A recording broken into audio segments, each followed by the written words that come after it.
A simple low-budget movie did something impossible. It generated the best-selling soundtrack of all time and forced the entire world onto the dance floor. Before 1977, disco was not mainstream at all. It was a fiercely protected underground subculture, thriving primarily in Black, Latino, and gay clubs in New York City. Mainstream America was still listening to mainly pop and rock. Then Paramount Pictures released Saturday Night Fever, starring a young John Travolta. The movie was gritty, dark, and cost just $3.5 million to make, but it carried a secret weapon, an infectious driving soundtrack by the Bee Gees. The movie was an instant blockbuster, but the cultural ripple effect was wild. Overnight, disco went from a regional club scene to a multi-billion-dollar global obsession. Suddenly, every town in America needed a dance club. Multi-level discotheques opened up across the country, complete with mirror balls and computerized light-up glass dance floors.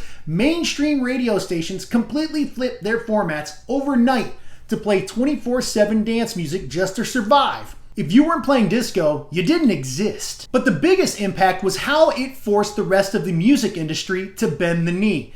Traditional rock, pop, and country artists realized that if they wanted a hit record, they had to adapt to disco. Legendary rock bands like the Rolling Stones dropped disco tracks like Miss You. Rod Stewart gave us Do You Think I'm Sexy? Even country superstar Dolly Parton jumped in with Baby I'm Burning. Saturday Night Fever proved that a movie soundtrack could serve as a massive cross-promotional marketing machine. It created the blueprint for how Hollywood and the music industry would collaborate to launch global multimedia franchises for decades to come. But as you probably know, disco wasn't here forever. The market was flooded with substandard albums trying to cash in. Rock fans refolded behind slogans like "Disco sucks."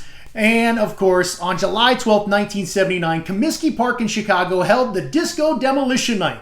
Many of the fans are scattering off the field now when they sight the police. And many SOC security members are joining the police, which are now about 40 or 50, and they're slowly, now rapidly, walking out the center field where the fire is burning. And of course, the end of the disco era. And that's why we had to include it on our list of the greatest moments in American music history.